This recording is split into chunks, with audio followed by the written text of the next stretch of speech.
And away we go, episode 1356 of the Al Galdi podcast. It is Friday, June 26, 2026, the day after the NFL on Thursday afternoon announced the dates of the 2027 NFL Draft, which will take place in Washington, D.C. Mark your calendars, April 29th through May 1st in 2027. Those are our dates for the 2027 NFL Draft, which will take place in D.C. Washington Commanders limited partner and Los Angeles Lakers legend Magic Johnson. He on Thursday afternoon in a post on X wrote, quote, "Thank you to NFL Commissioner Roger Goodell for choosing Washington, D.C. to host the 2027 NFL Draft. It's going to be great for the entire DMV community to welcome football fans from all over the country to our nation's capital," end quote. April 29th through May 1st, 2027.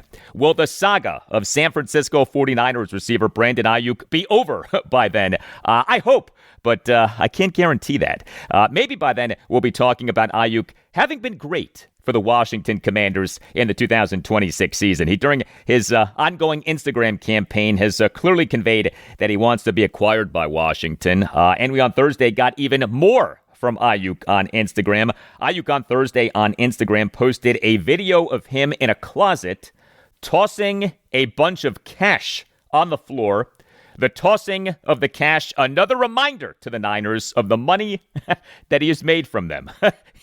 Also, he on Thursday on Instagram posted a video announcing that he is, quote, back on tour, end quote, and that tickets to see him on tour can be found on the Washington Commanders official website. His trolling of the Niners continues. Much more on the Aiyuk situation coming up later this segment. Hello and welcome to this Friday installment of the Al Galdi podcast, in which we talk Washington Commanders on every episode, no matter the time of year. This also is the podcast that follows Washington, D.C. area sports so that you don't have to. Happy Friday. Will AJ Dybantsa do for the Washington Wizards what quarterback Jayden Daniels did for the Washington Commanders? Will Dybantsa for the Wizards be a young phenom who sparks a renaissance for his team, a la Daniels for the Commanders? The NBA is a star-driven league. The NBA is a league in which one great player can make a major difference. Now, it's not easy for a rookie to step right in and be a superstar, but it's not impossible. Will Dybantsa be the kind of player who is great and who makes a true difference for his team, who elevates his team? Is AJ Dybantsa about to spark a renaissance for the Wizards?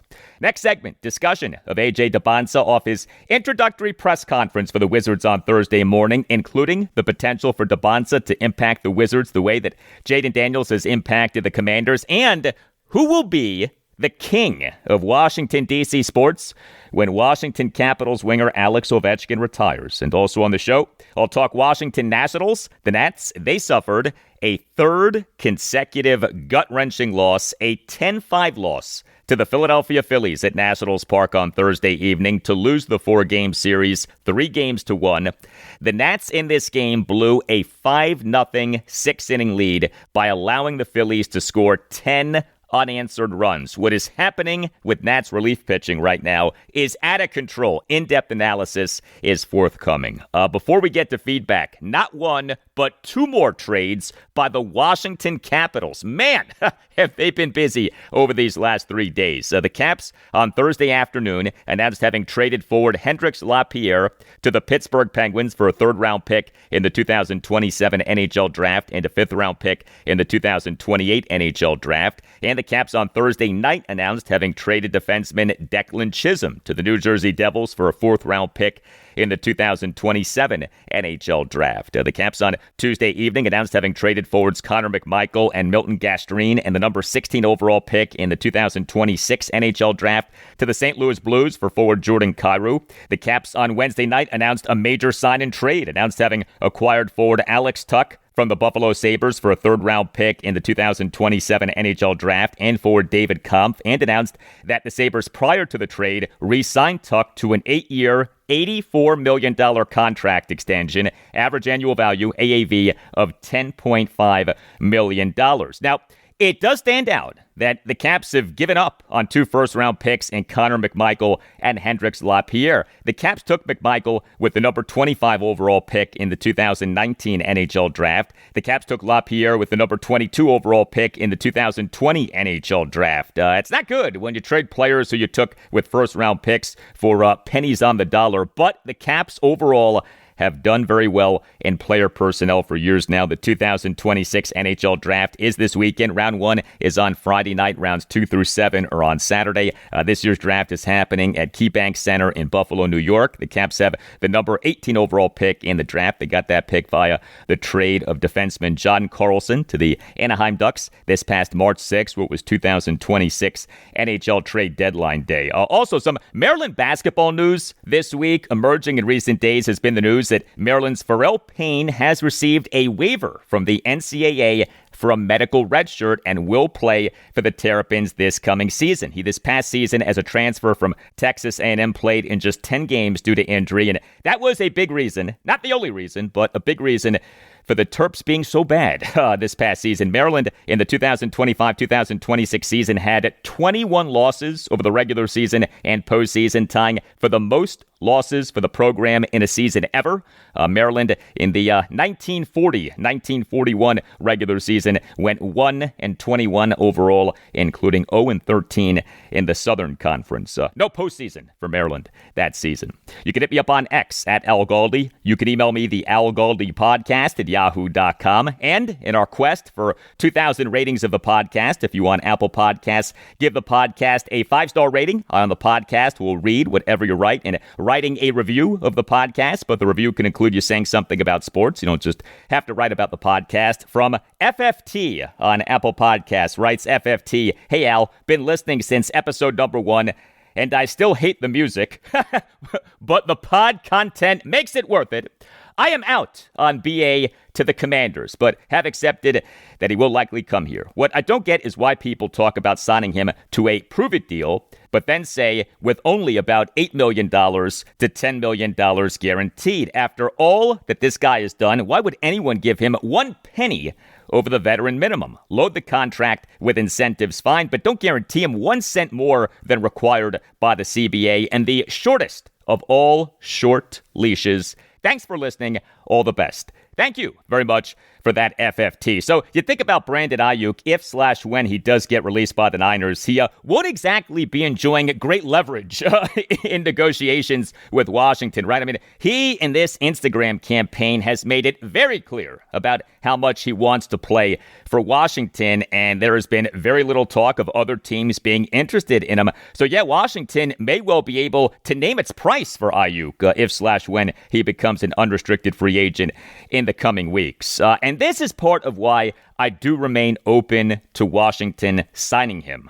If the team feels comfortable with where he's at physically and mentally, and that is a big if, but if the team feels comfortable with where he's at physically and mentally, signing him to a 1-year, low-money, prove-it contract comes with little risk and high upside. Getting a number 2 receiver who just a few seasons ago was an elite number 1 receiver on a 1-year, low-money, prove-it contract is worth a gamble. But again, the team would need to feel comfortable with where he's at physically and mentally. And what has given me comfort throughout this saga is that Washington has multiple people who should have intel on where Aiyuk is at physically and mentally, and what truly happened between him and the Niners. Quarterback Jayden Daniels, general manager Adam Peters, offensive assistant Wes Welker, running backs coach Anthony Lynn all have extensive pass with Aiyuk. Peters, Welker, and Lynn also have extensive pass with the Niners. Whatever Washington decides with Aiyuk will/should be done via intel and knowledge on where he's at physically and mentally, and what truly happened between him and the Niners. And regarding what happened between him and the Niners, some insight from former NFL cornerback Richard Sherman.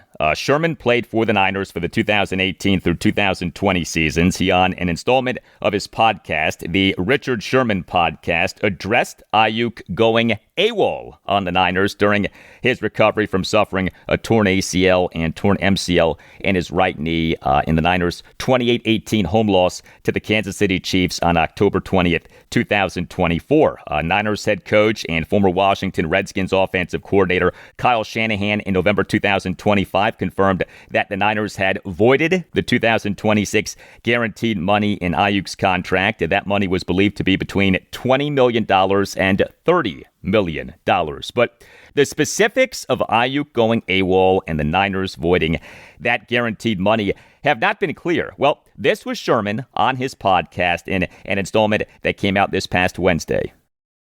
Now everybody's like, well, what did the 49ers do to him? They disrespected him. They didn't. And then you got LaShawn McCoy's like, man, we needed somebody to fight the power like this. I don't know, Shady. I don't know. I don't know if I agree with that because they paid him $30 million to catch the football.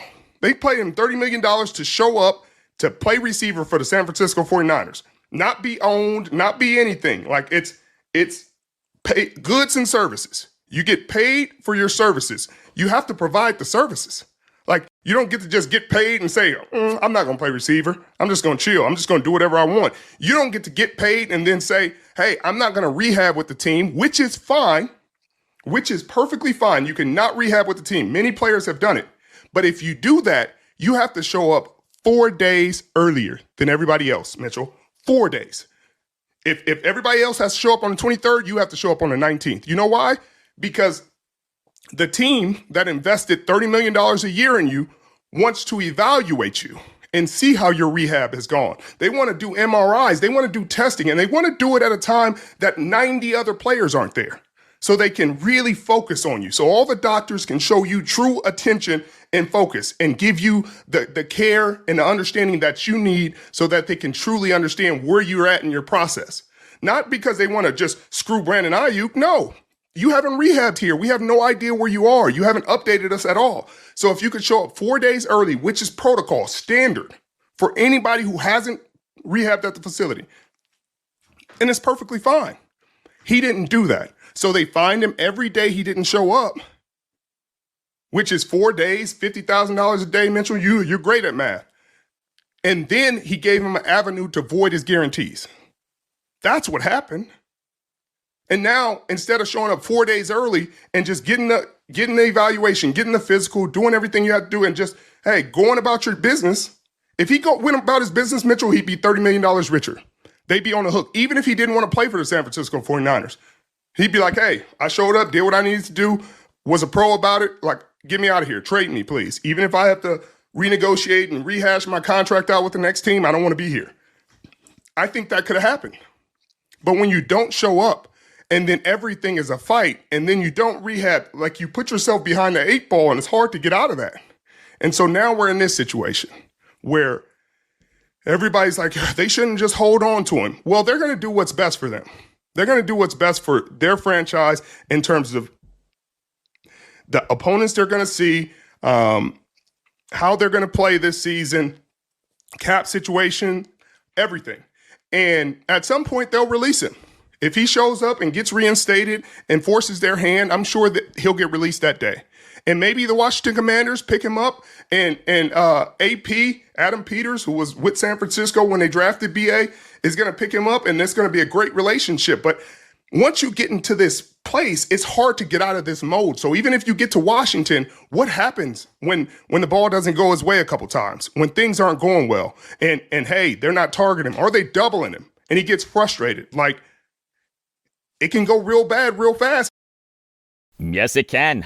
Good insight there from Richard Sherman. It remains amazing that Brandon Aiyuk willingly forfeited tens of millions of dollars. I mean, imagine you doing that.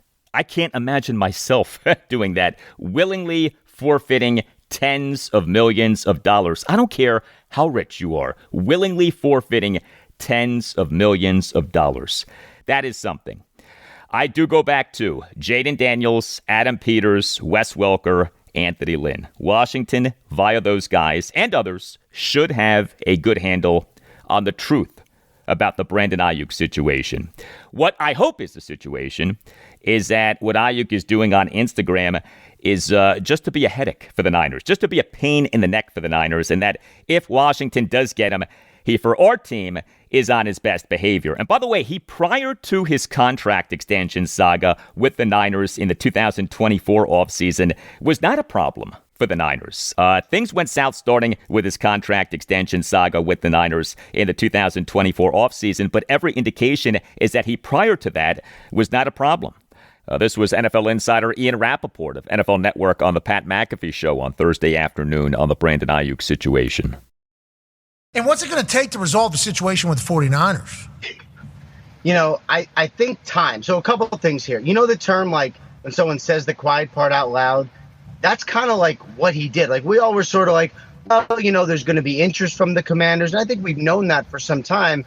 He literally was like, when I get released, I'm signing with the Commanders.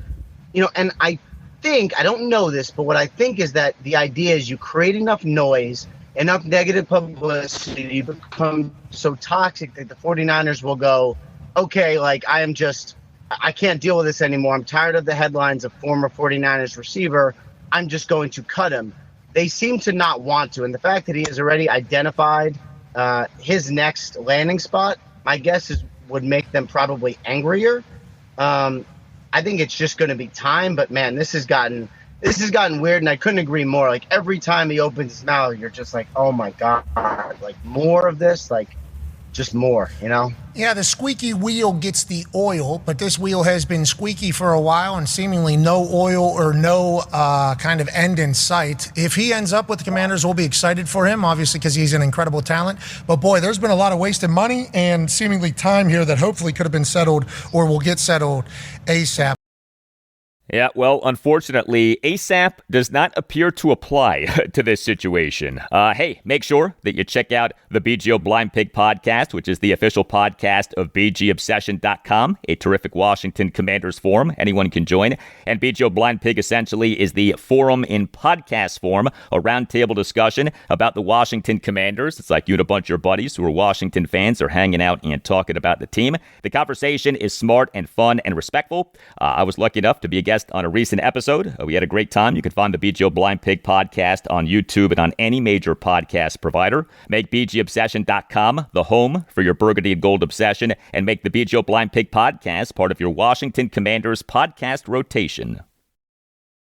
Quick question for parents. When was your child's last eye exam? Myopia, or nearsightedness, is becoming more common in kids, and it's not just about needing stronger glasses. If myopia continues to progress untreated, it may increase the risk of more serious vision complications later in life. The good news? An eye doctor can help identify myopia early and recommend options designed to help manage it over time. One of those options is Essilor Stellest lenses. Stellest lenses are designed specifically for children and are part of an approach to myopia management that corrects their vision while supporting eye health as their eyes continue to grow. They look like regular eyeglasses, but they're purpose-built for young wearers. Every child's vision is different, which is why starting with a professional eye exam matters. If you have concerns or even just questions, your eye doctor can guide you through what solution is best for your child. Clear vision today can help support your child's future, and it all starts with an eye exam. Visit Essilor.com to learn more about Stellest lenses and to find an Essilor expert eye care professional near you. That's ESSILOR.com.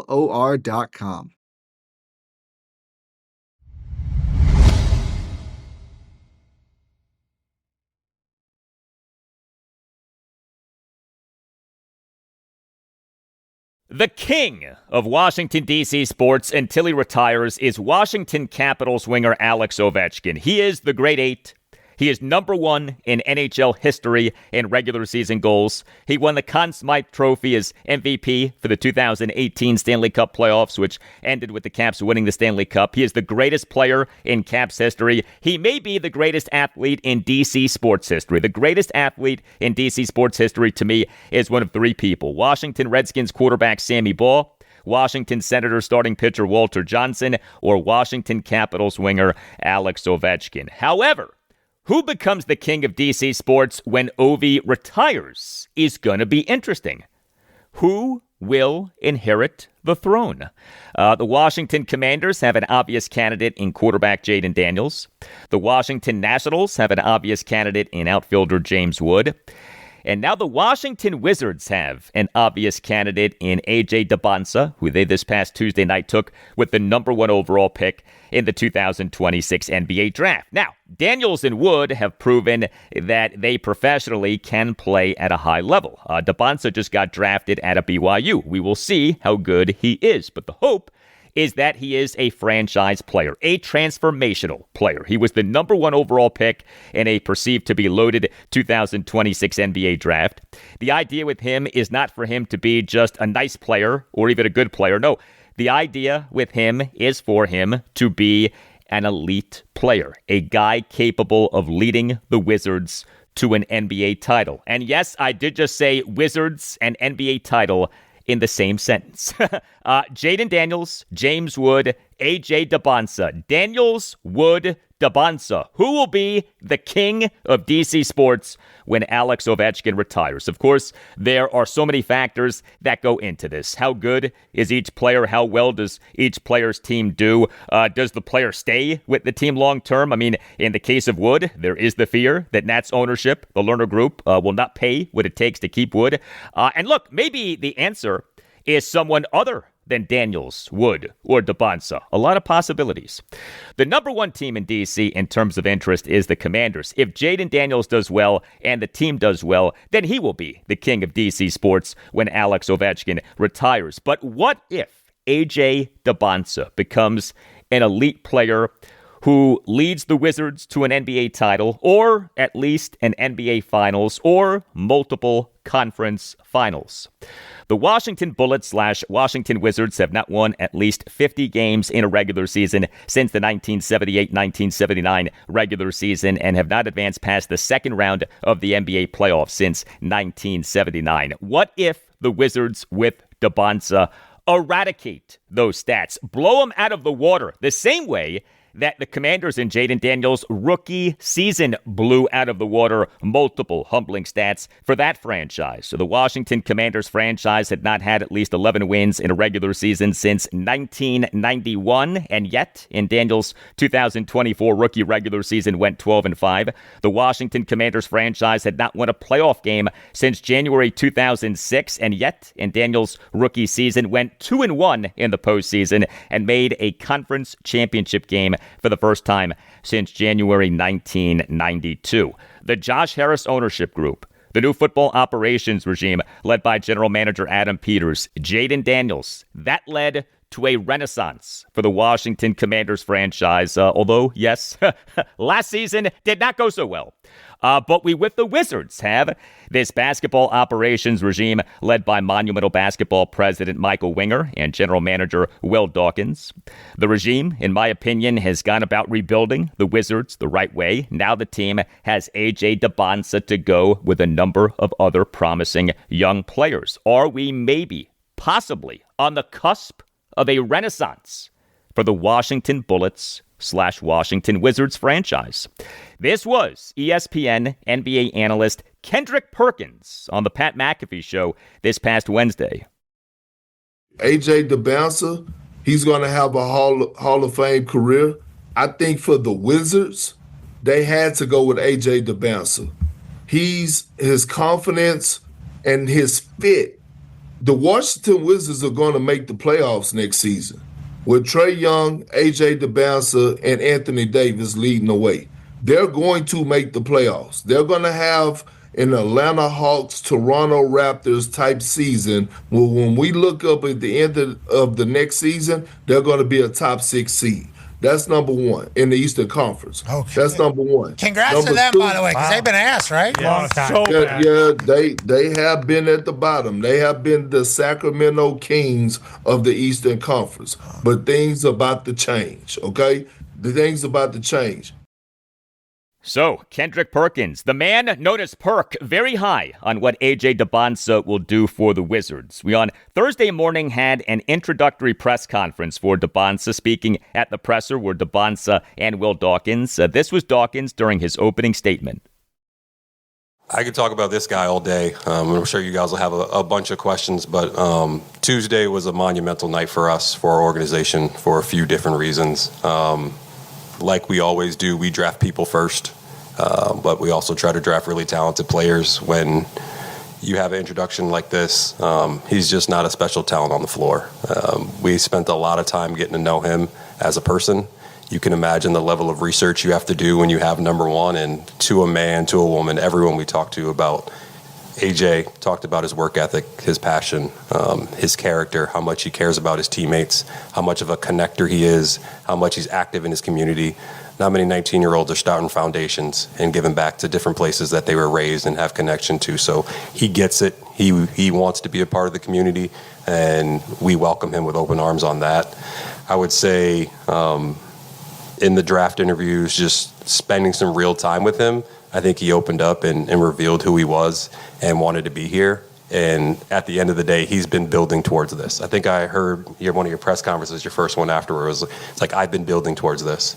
But I've also seen the Wizards are building, and we want to build that together. And I can let you know that we want to build with you as well, man. So I can answer basketball, talk that all day, but I think it was more important for us to welcome the human to DC first. So with that, I'll officially welcome AJ Dybantsa to the Washington Wizards and our DC family. Thank you.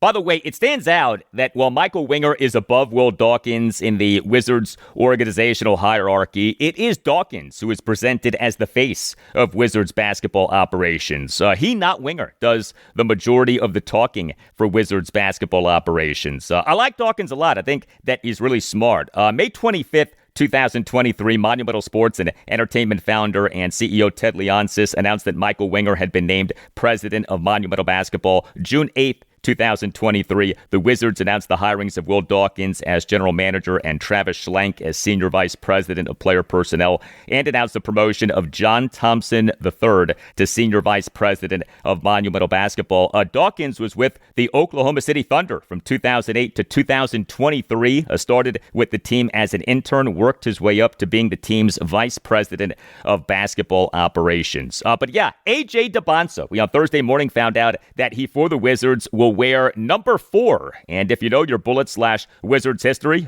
you know that that number has meaning. Moses Malone for the Bullets wore number 4. Chris Webber for the Bullets wore number 4. Antoine Jameson for the Wizards wore number 4. Marcin Gortat for the Wizards wore number 4. Russell Westbrook for the Wizards wore number 4. 4 is a very significant number in Bullets/Wizards history. Who is the best player for the Bullets/Wizards to wear number 4? Not an easy question to answer. Len Bias for the University of Maryland wore number 34. And I bring him up because AJ Dybantsa on Tuesday night in speaking with Sports Illustrated comped himself to Len Bias. Interesting comp from size and athleticism standpoints. Bias and Dybantsa are very much alike. We on Thursday morning had this exchange. Christy Witter-Scott, Monumental Sports Network. AJ, you have said that you compare a lot of your skill set to Len Bias. What specifically do you see in your game that reminds you of Len Bias in that way? As a Maryland alum over here, I was intrigued by that. Yeah, he got to his midi. And I take huge pride in getting to my midi. I think it's a great shot for me. Obviously, getting into the NBA, there's a lot of footers now. There's a lot of shot blockers now. So to be able to get to that midi and just raise up at 6'9", I think is very helpful for me. So I started watching this film probably a couple months ago. Just pulled up on TikTok, and I just seen him. I was like, I don't know who this is. They said he was going to be better than Michael Jordan. I don't know. But, I started watching this film, and I could see him get into his midi a lot. So AJ Dybantsa only truly learned of Len Bias a few months ago. No shame in that. It now has been 40 years since the guy passed away. This past Friday, June 19th, was the 40th anniversary of his death. June 19th, 1986, 22-year-old Len Bias dying of cardiac arrest related to a cocaine overdose. This just 2 days after being taken by the Boston Celtics with the number 2 overall pick in the 1986 NBA draft out of the University of Maryland. The two areas in which AJ Dybantsa most needs to improve are three-point shooting and defense. I look at Dybantsa, he's got to get better at shooting threes. He's got to get better at playing defense. To his credit, he has certainly with defense, brought that up as an area in which he is seeking improvement. So Dybantsa is well aware of how he can be better. He is more than capable of being really good as a three-point shooter and being really good as a defender. It's going to be interesting to see what his usage percentage this coming season is. Dybantsa for the 2025-2026 season, regular season and postseason, was number 6 among all qualified Division I men's college basketball players in usage percentage per Sports Reference at 33.9. Usage percentage is an estimate of the percentage of team plays used by a player while he was on the floor. The Wizards in Trae Young have a ball-dominant point guard. You'd think that Dybantsa, as a rookie, will be mostly an off-ball player, but we shall see. Are the Wizards about to enjoy a resurgence in attendance? Well, they need to first be good, but if they are good, will Capital One Arena for Wizards games become a great environment again?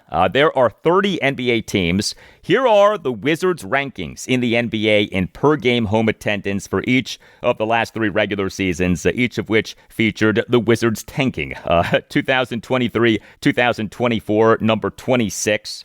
2024-2025, number 29. 2025-2026, number 29. In fact, the Wizards have not finished in the upper half of the NBA in per-game home attendance for a regular season since being number 15 for the 2017-2018 regular season. To what extent will AJ Dybantsa be a draw? To what extent will AJ Dybantsa mean box office? We on Thursday morning had this exchange. Hi, AJ over here. Chase Hughes of Monumental Sports Network. Welcome to DC. You have a great line, which is "I fill seats," and I'm curious, like, how long has that been the case? When did you start noticing, like, the crowds were changing and people were kind of becoming drawn to you? I kind of noticed in 8th grade. I reclassed and I did 8th grade twice, and they let me play a varsity as an 8th grader, which is super rare. And for the first time in school history, they like added like the yellow tape for more seats in our gym, and I was like, okay, like, this is kind of crazy. Like, you're not supposed to be selling tickets at a regular high school, and they're over here selling tickets like for outside commission, and it was kind of crazy. Then, you know, what I really realized it was last year when I played at TD Garden, just coming back home, playing in Boston, and I looked up and all the suites were filled and everything, and I was like, this is kind of crazy, like, to be able to fill out, you know, your home arena. And how about that line that our friend Chase Hughes referenced? I fill seats. That is an AJ Dybantsa line. I fill seats. He is not lacking in confidence. He's just 19, was born on January 29th, 2007, but he very much has an alpha personality, and I love that.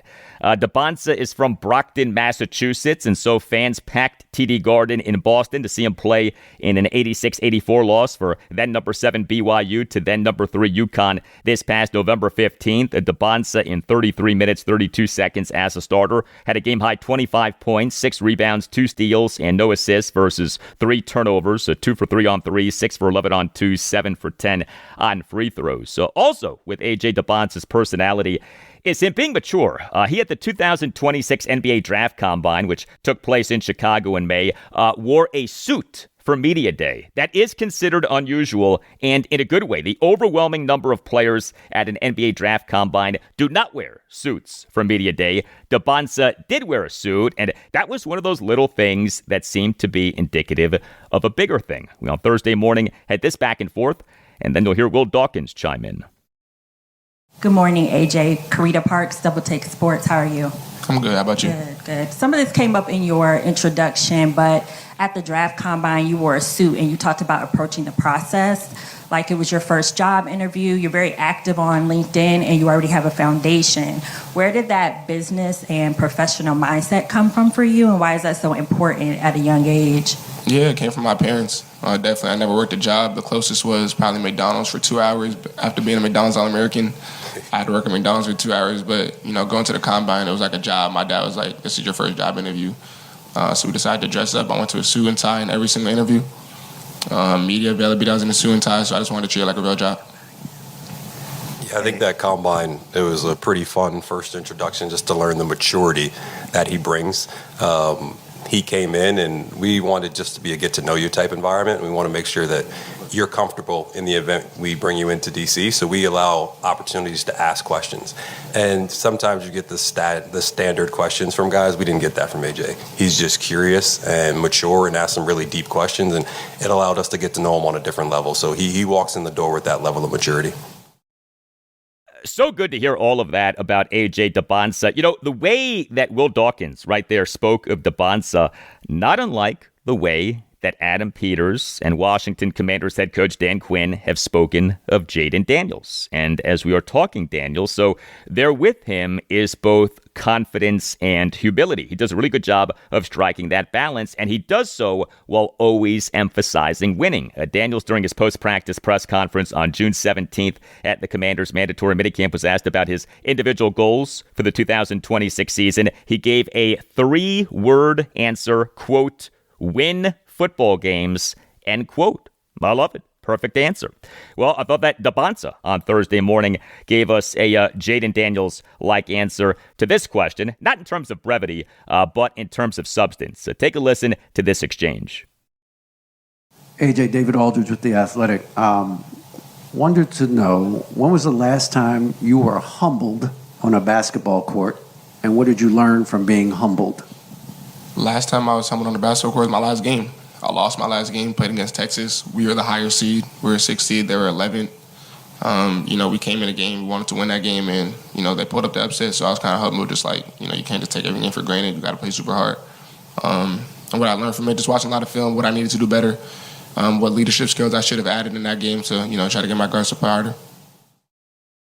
Really good answer from AJ Dybantsa right there, as BYU was one and done in the 2026 NCAA tournament. AJ Dybantsa, will he be a franchise-changing player for the Wizards? That is the hope. That is the bar. It is a high bar. Of that, there is no doubt. But when you take a player with the number 1 overall pick in a perceived to be loaded NBA draft, the bar is high. Franchise-changing player. That's what we want AJ Dybantsa to be. He very much has the potential to be that. We on Thursday morning had this exchange, and then you'll hear Will Dawkins chime in, and then you'll hear a follow-up exchange. Hey, AJ, Ben Schrober with the Locked On Wizards podcast. You've been one to embrace a challenge throughout your life. This Wizards organization for a long time has failed to sustain success. You're being brought here to help be part of this puzzle of this rebuild that's been ongoing for the last couple of years. What about that challenge intrigues you the most? A little bit of everything. I mean, like you said, I've been trying to embrace the challenge my whole life. Nothing comes easy, but I want to be a piece of the puzzle that, is part of the rebuild. Obviously, Wizards fans have been waiting for a long time, so, we're trying to make the playoffs, trying to make it far in the playoffs. Like the first thing Will said, he just said he don't want to just make the playoffs, he want to go far in the playoffs, and I really felt that. So just want to be a piece of the puzzle. Obviously, probably need a couple more pieces, a couple more practices, maybe a few more years, but, if they trust the process, we can get it far. Yeah, and I think when you're evaluating someone like him, you get to see him at different places, whether he's at Utah Prep, prolific, playing with Team USA or part of the Cougars. He plays different roles and is willing to embrace those roles, and the versatility and the mindset and the team-first approach on that, I think allows him to be a connector, and that's what we felt we really needed, with or without the ball. AJ over here, Scott Abraham, ABC7, welcome to Washington. Along those same lines, you've been number 1 basically your entire life. You've said it multiple times. And being the number 1 overall pick comes with some high expectations. How do you handle the expectations that are going to be on you as you join the Wizards? Just be myself. When you be yourself, it kind of just comes easy to you. You don't got to fake it for nobody. Just, play the right way, play to win, and everything should just come and fall in place. There you go. Hey, if you have a case, contact Chris Nace. Contact the Nace Law Group, accident and injury lawyers. If you feel that you've been wronged, if you think that you've been wronged but aren't sure, contact the Nace Law Group, accident and injury lawyers, and mention that Al Galdi sent you. You can call 202-902-7611. You could also visit Washington, D.C., injurylawyers.com and submit for a free, no-obligation case review. The Nace Law Group features compassionate lawyers and zealous advocates for its clients, led by the great Chris Nace and founded founded in 1979, the Nace Law Group is a Washington, D.C.-based family law firm that handles medical malpractice, personal injury, birth injury, legal malpractice, and consumer protection cases, offering aggressive advocacy for victims in Washington, D.C. and West Virginia. The Nace Law Group is outstanding. It will fight for you and your family. The Nace Law Group has recovered millions of dollars for the sick and injured. If you have a case, contact the Nace Law Group. Call 202-902-7611 or visit WashingtonDCInjuryLawyers.com and tell the Nace Law Group that Al Galdi sent you. The Nace Law Group, Accident and Injury Lawyers.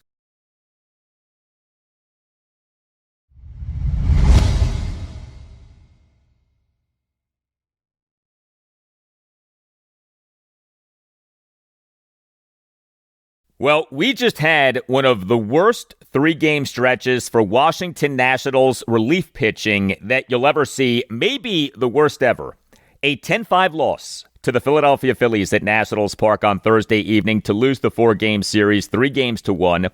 The Nats in this game blew a 5-0 six-inning lead by allowing the Phillies to score 10 unanswered runs. You look at this series. Monday night, a 4-1 win over the Phillies in a game for which the start was delayed for 1 hour and 32 minutes due to rain. Tuesday evening, a 14-9 loss to the Phillies in a game in which the Nats blew a 5-3 eighth-inning lead, overcame a 6-5 eighth-inning deficit, but blew an 8-6 ninth-inning lead by allowing 8 runs in the top of the ninth. Wednesday evening, a 5-4 loss to the Phillies in a game in which the Nats blew a 4-3 ninth-inning lead by allowing 2 runs in the top of the ninth.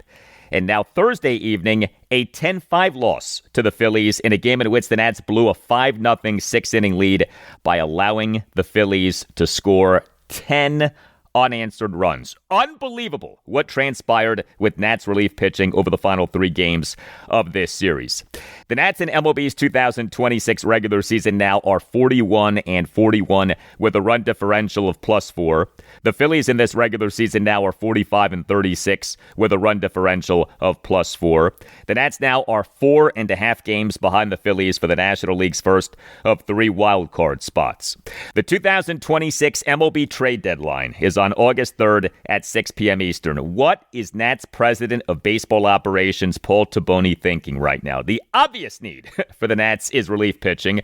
They are in season number 1 of a restarted rebuild, but the team has outperformed expectations. The fascinating question is, will the Nats be buyers? But there's a secondary question, and that is, if the Nats are buyers, will enough be done to fix a bullpen that is atrocious? Can enough be done to fix a bullpen that is atrocious? 3 Nats relievers in this 10-5 loss to the Phillies at Nationals Park on Thursday evening combined to allow 8 runs in 3 innings. Mitchell Parker, he officially allowed 3 runs in a third of an inning. He had what ended up being a 3-run 7th for the Phillies, faced 5 batters, but got just 1 out as he gave up back-to-back 1-out singles and then issued back-to-back 1-out walks, including a bases-loaded walk of ex-Nat Bryce Harper to cut the Nats' lead to 5-3. Mitchell Parker at the major league level in this regular season. 21 games, all in relief, 38 innings, ERA of 6.39, WHIP of 1.47. How and why he is still at the major league level, I do not know.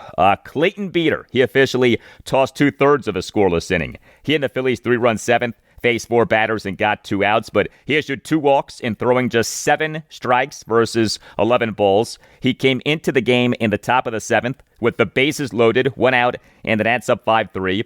He, to the first batter he faced, issued a 1-out, bases-loaded 4-pitch walk of Brandon Marsh to cut the Nats' lead to 5-4. And Gus Varland, he allowed 5 runs in 2 innings. He tossed a scoreless top of the 8th, thanks in part to the Nats winning an ABS challenge and a challenge on a stolen base attempt for a strike-him-out, throw-him-out double play for the final 2 outs. But Varland, in the top of the 9th, allowed 5 runs on 2 home runs, a double, and 2 singles. The homers were an opposite field 2-run homer by Bryce Harper to left field for a 7-5 Phillies lead, and a 2-out first pitch 2-run homer by Derek Hill to left center field for a 10-5 Phillies lead. That homer went a projected 441 feet per StatCast. And the Nats late night on Thursday night announced having optioned Varlin to AAA Rochester. As we have been discussing on the podcast, the Nats bullpen continues to give up home runs at a frightening rate. The Nats for this regular season are dead last in MLB in fewest relief pitching home runs allowed, 61. The next worst total is the Tampa Bay Rays, 49. Let that sink in. 12 more home runs allowed than the next worst total. Also, the Nats for this regular season are next to last in MLB in relief pitching ERA 5.05 and are dead last in MLB in relief pitching strikeouts per 9 innings 7.16.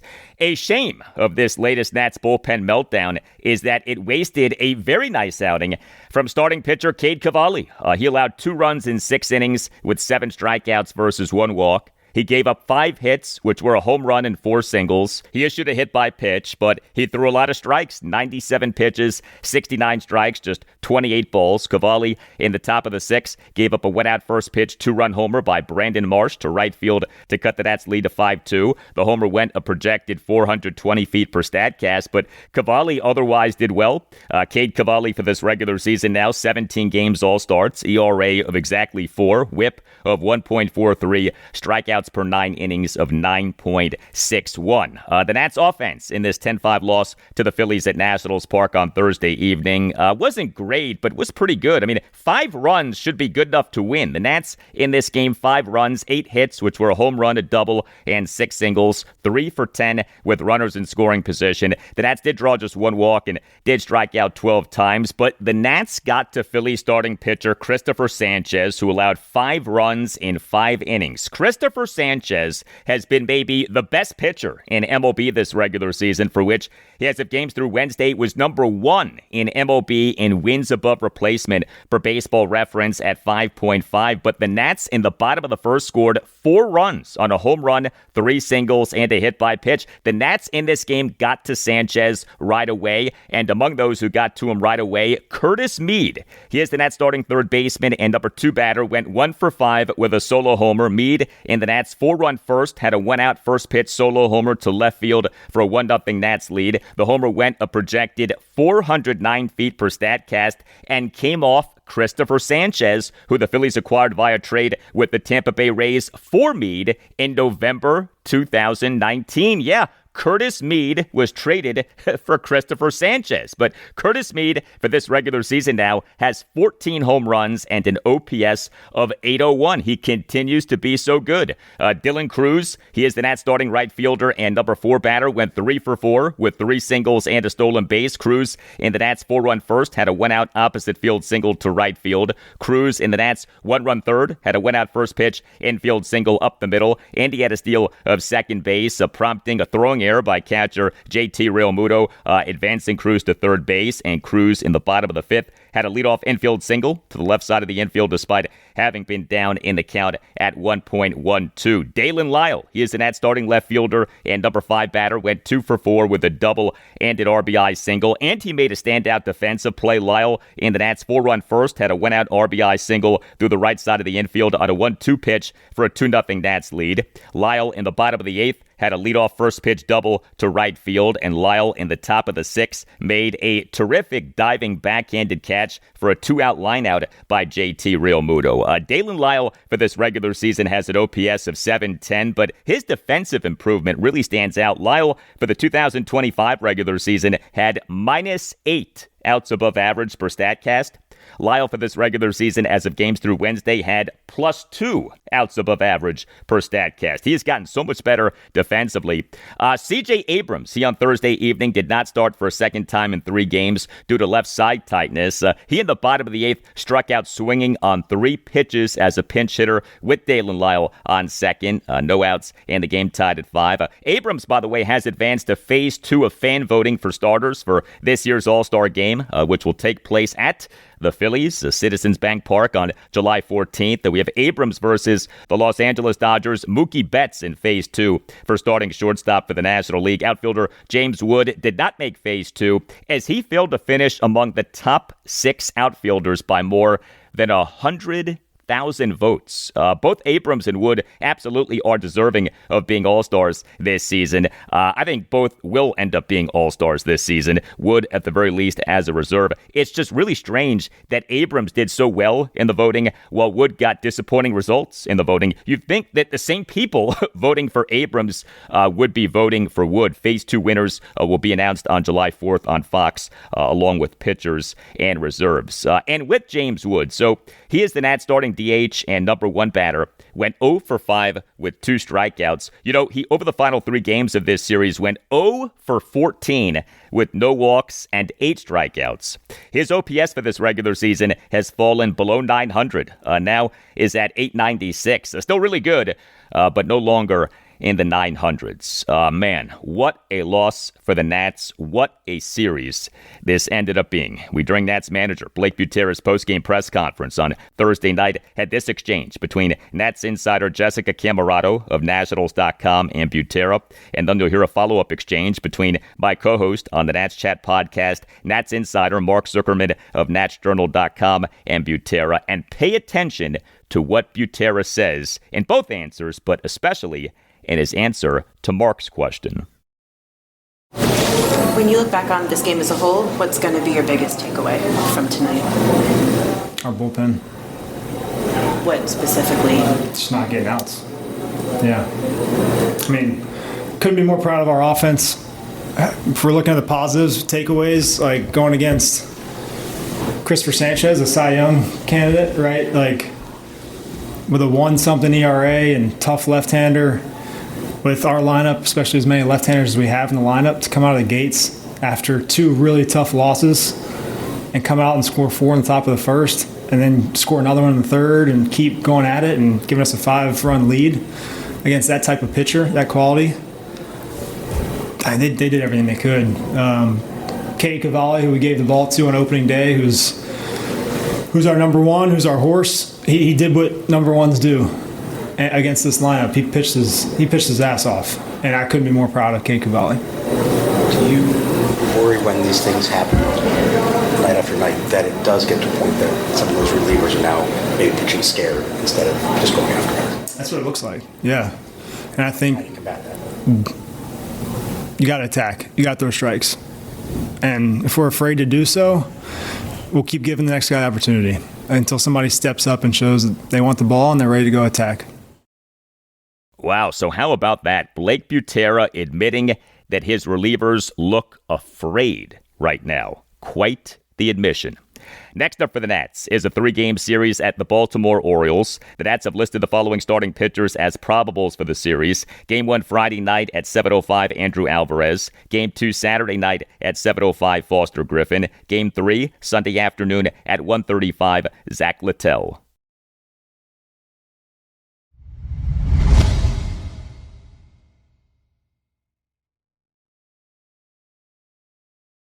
And that'll do it for you and me for now, but there's more to come. Monday's show, episode 1357. We'll have a lot for you on the Washington Commanders. Also on Monday's show, discuss the Washington Capitals as we this weekend have the 2026 NHL Draft, in which the Caps have the number 18 overall pick. Round 1 is on Friday night. Rounds 2 through 7 are on Saturday. And on Monday's show, we'll talk Washington Nationals versus Baltimore Orioles as we this weekend have a 3-game series between the Nats and Does at Oriole Park at Camden Yards. Have a great weekend, and I'll talk to you on Monday. AJ Dybantsa, he's going to have a Hall of Fame career. I think for the Wizards, they had to go with AJ Dybantsa. His confidence and his fit.